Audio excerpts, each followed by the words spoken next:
ಬಳ್ಳಾರಿಯಲ್ಲಿ ಬ್ಯಾನರ್ ವಿಚಾರಕ್ಕೆ ಗಲಾಟೆ ಪ್ರಕರಣ. ಗಲಭೆ ಬಗ್ಗೆ ಮಾತನಾಡಲು ನಿರಾಕರಿಸಿದ್ದಾರೆ ಶಾಸಕ ನಾರಾ ಭರತ್ ರೆಡ್ಡಿ. ಸಿಐಡಿ ತನಿಖೆ ಬಗ್ಗೆ ನಮಗೆ ಗೊತ್ತಿಲ್ಲ. ನಾನು ಒಂದು ವಾರ ಊರಲ್ಲಿರಲಿಲ್ಲ. ಇಂದಿನಿಂದ ಮತ್ತೆ ಕೆಲಸ ಕಾರ್ಯಗಳಲ್ಲಿ ತೊಡಗಿಸಿಕೊಂಡಿದ್ದೇನೆ.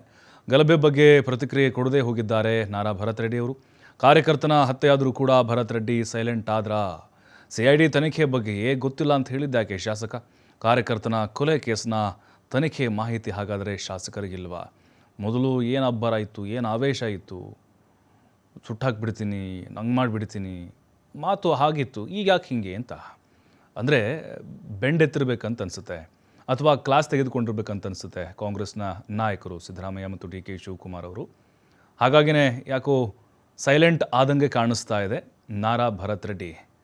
ಯಾಕಂತ ಹೇಳಿದ್ರೆ ಮಾಧ್ಯಮದವರು ಪ್ರಶ್ನೆ ಮಾಡಿದಂಥ ಸಂದರ್ಭದಲ್ಲಿ ನನಗೆ ಗೊತ್ತಿಲ್ಲ, ಊರಲ್ಲಿ ಇರಲಿಲ್ಲ, ಈ ಥರದ ಹೇಳಿಕೆಗಳು ಬರ್ತಾ ಇದೆ.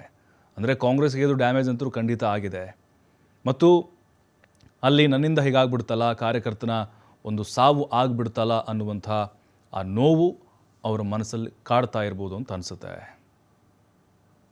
ಸರ್, ಈಗ ಸಿಐಡಿ ಪ್ರಕರಣಕ್ಕೆ ಸಂಬಂಧಪಟ್ಟಂಗೆ ಸಿಐಡಿಗೆ ವಹಿಸಿದ್ದಾರೆ. ಈಗ ಅಧಿಕಾರಿಗಳು ತನಿಖೆ ಮಾಡ್ತಾ ಇದ್ದಾರೆ. ನಿಮ್ಮವರು ಯಾರಾದರೂ ಕಾರ್ಯಕರ್ತರಿಗೆ ನೋಟಿಸ್ ಕೊಟ್ಟಿದ್ದಾರೆ ಹಿಂಗೆ ಸರ್? ನನಗೆ ಏನು ಹೇಳ್ತಾರೆ ಸಿಐಡಿ ಅಷ್ಟು ಮಾಹಿತಿ ಇಲ್ಲ. ನಾನು ಊರಾಗಿರಲಿಲ್ಲ, ನಿನ್ನೆ ಬಂದಿದ್ದೀರಿ. ಇವತ್ತಿಂದ ಮತ್ತೆ ಕಾನ್ಸ್ಟಿಟ್ಯೂನ್ಸಿಯಲ್ ಕಾರ್ಯಕ್ರಮಗಳು ಏನೇ ಎಲ್ಲ ನೋಡ್ಕೊಂತಿದ್ದೀನಿ. ಅದ್ರ ಜೊತೆಗೆ ಏನು ನಡೀತಿದೆ ಅನ್ನೋದು ಅಪ್ಡೇಟ್ಗಳು ನಿಮ್ಗೆ ಆದಷ್ಟು ಶೀಘ್ರದಲ್ಲಿ. ಸಮಯ ಎಲ್ಲದಕ್ಕೂ ಸಮಾಧಾನ ಕೊಡುತ್ತೆ. ಕಾಲಾಯ ತಸ್ಮೈ ನಮಃ. ಸರ್, ಈಗ ಸಿಐಡಿ ಪ್ರಕರಣಕ್ಕೆ ಸಂಬಂಧಪಟ್ಟಂಗೆ ಸಿಐಡಿಗೆ ವಹಿಸಿದ್ದಾರೆ. ಈಗ ಅಧಿಕಾರಿಗಳು ತನಿಖೆ ಮಾಡ್ತಾ ಇದ್ದಾರೆ. ನಿಮ್ಮವರು ಯಾರಾದರೂ ಕಾರ್ಯಕರ್ತರಿಗೆ